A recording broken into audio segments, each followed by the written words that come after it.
Good morning students. आज हम विसर्ग संधि के प्रकरण को ही आगे बढ़ाएंगे। पिछली वीडियो में हमने विसर्ग संधि के अंतर्गत सत्व संधि का अध्ययन किया। सत्व संधि के अंतर्गत हमने दो सूत्रों का अध्ययन किया। पहला सूत्र था विसर्जनीय यस्य स और दूसरा सूत्र था वाशरी।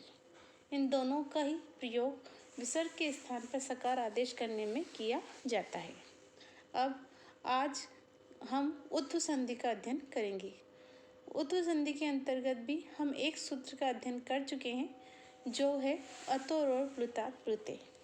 अतोर और प्लुतात् प्लुते जैसा कि हम पिछला बार बता चुके हैं या हम अध्ययन कर चुके हैं कि यदि र से पहले भी अ हो और बाद में भी अ हो तो र के स्थान पर उकार आदेश हो जाता है, जो कि गुण और पूर्व रूप होकर हमें अवग्रह संधि के रूप में नजर आता है, अर्थात पूर्व रूप संधि के रूप में नजर आता है। अब आज हम उत्व संधि के अंतर्गत दूसरे सूत्र हशी च का अध्ययन करेंगे। हशी च सूत्रानुसार हशी च सूत्र का अर्थ है कि अप्लुत अत से परे।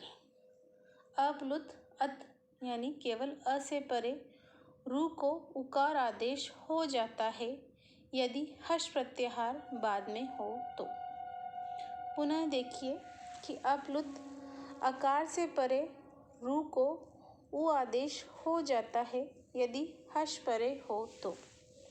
अब इसे एक इंडेक्स के माध्यम से देखिए अप्लुत अ, तत्पश्चात रू और रू के पश्चात हश प्रत्याहार।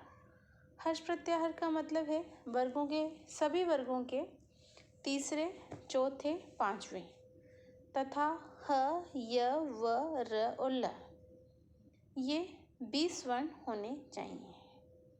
दोबारा देखिए आप लोग, अप्लुत अ, तत्पश्चात रू और उसके बाद में हश प्रत्याहार अर्थात वर्गों के तीसरे, चौथे, पांचवें तथा ह, य, व, र, ल ये वर्ण होने चाहिए।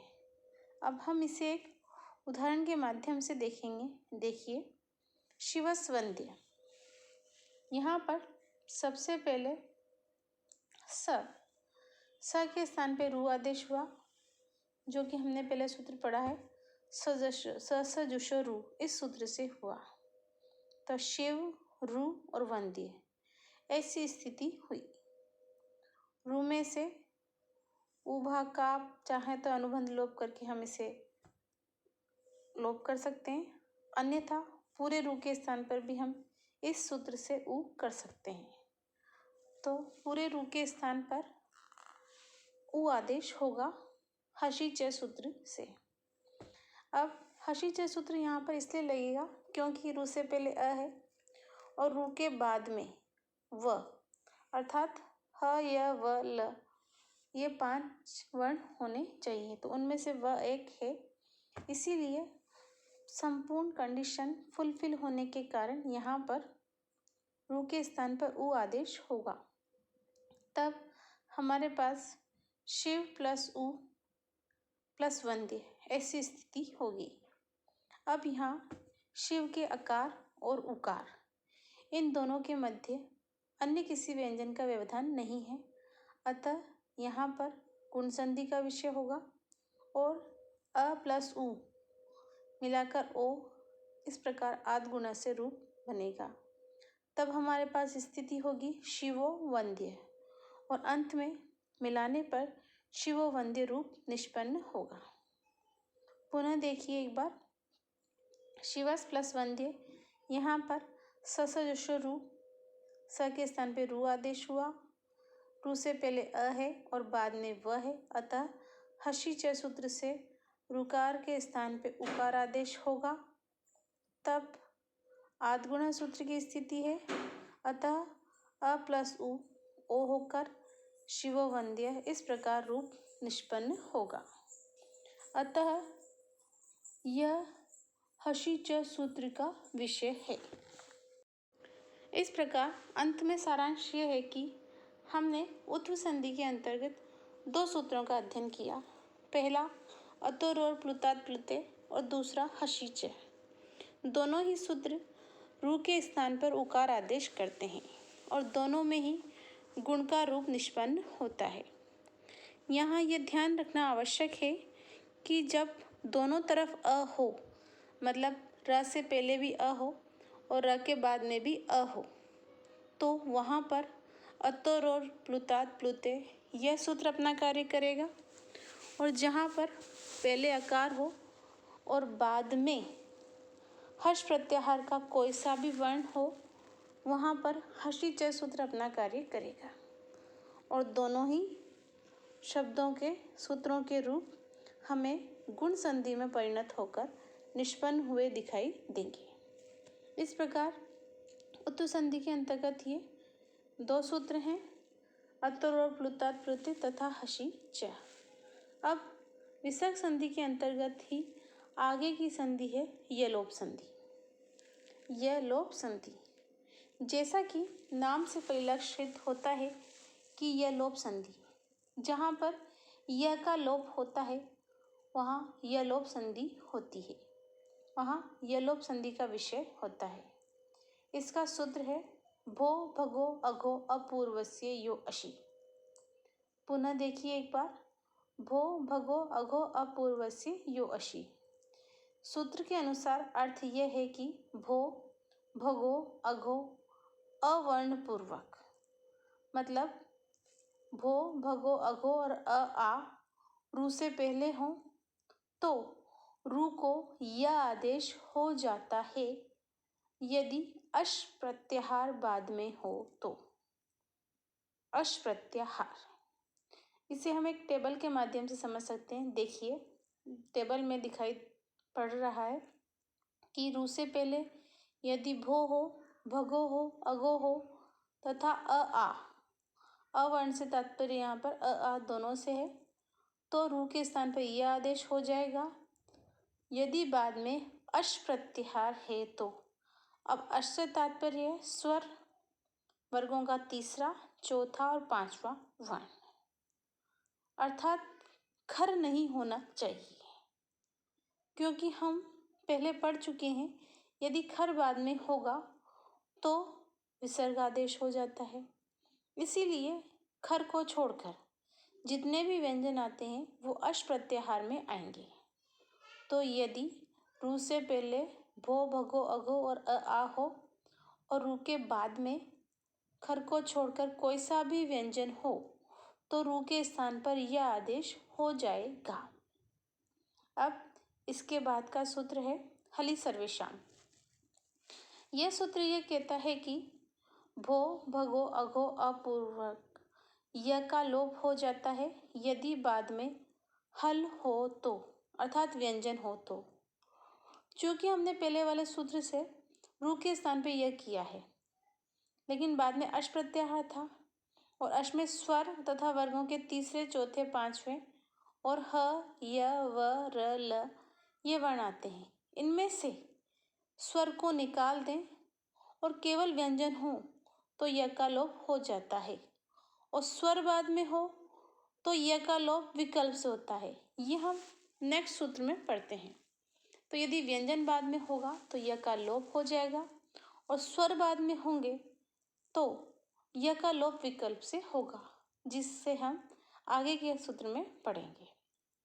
अब हम इसके उदाहरण को देखते हैं। देखिए सबसे पहले भोस देवा, यहाँ पर भो स देवा, स के स्थान पर पूर्व सूत्र स स जुषो रू, इस सूत्र से स के स्थान पर रू आदेश हुआ, तब भो रू देवा यह स्थिति हुई।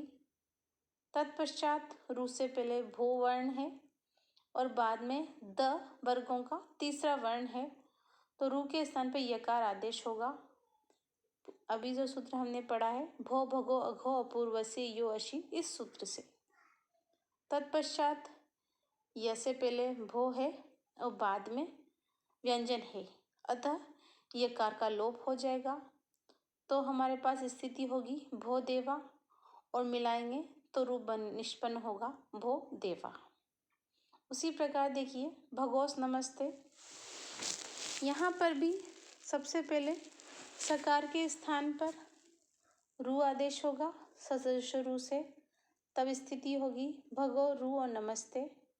अब रू से पहले भगो है और अंत में पर पद में वर्गों का पंचम वर्ण न है, तो यकार आदेश होगा भो भगो अघो अपूर्व से यो अशी इस सूत्र से। और चूंकि य के बाद में व्यंजन है अतः यकार का लोप हो जाएगा, तब हमारे पास स्थिति होगी भगोस भगो नमस्ते, और मिलाएंगे तो भगो नमस्ते, इस प्रकार से रूप सिद्ध होगा। इसी प्रकार से देखिए अघोष याही, यहाँ पर भी उसी प्रकार शुरू से रू आदेश होगा और रू को भो भगो अघो पूर्व से अशी इस सूत्र से यकार आदेश होगा, तथा याही रूप व्यंजन में आता है अतः यकार का लोप होगा और अघो याही इस प्रकार रूप निष्पन्न होगा। तो यह लोप संधि के अंतर्गत ये 3 उदाहरण महत्वपूर्ण हैं, भो देवा, भगोस नमस्ते और अघो याही। इन तीनों ही रूपों के अंतर्गत यकार का लोप हुआ है। अब आगे उदाहरण हम स्वर वाला देंगे। देखिए देवास ईह, यहाँ पर स के स्थान पे रू आदेश होगा ससर्ष रू इस सूत्र से। इसके बाद रू से पहले आ है और रू के बाद में ई जो कि अश प्रत्याहार के अंतर्गत आता है, तो यहाँ पर रू के स्थान पे यह, तो भो भगो अघो पूर्व से अशी इसी सूत्र से होगा। तब हमारे पास स्थिति होगी दे वा य और ईह।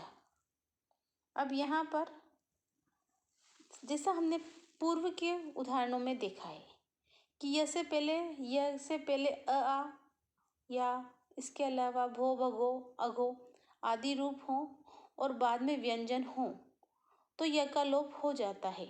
चूंकि यहाँ पर य के बाद में व्यंजन नहीं है अतः यहाँ पर य का लोप नहीं होगा, तथा लोप शाकल्यस्य इस सूत्र से स्वर बाद में होने पर य का लोप विकल्प से होता है।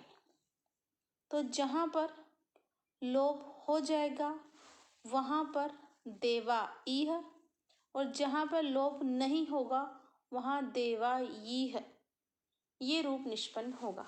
यहाँ ये ध्यान रखना है। और एग्जाम में अधिकतर प्रश्न यहीं से आता है कि देवा ईह ये रूप कहीं से किस सूत्र से हुआ, तो लोपर शाकल्य से सूत्र के द्वारा 2 रूप बनते हैं, क्योंकि स्वर बाद में होने पर लोप विकल्प से होता है। जहाँ पर लोप होगा वहाँ पर देवा ईह, ये नीचे वाले ब्रैकेट में दिया हुआ है, ये रूप बनेगा, और जहाँ पर लोप नहीं होगा वहाँ पे देवा यीह, इस प्रकार रूप निष्पन्न होगा। तो ये उदाहरण इम्पोर्टेंट है एग्ज़ाम की दृष्टि से।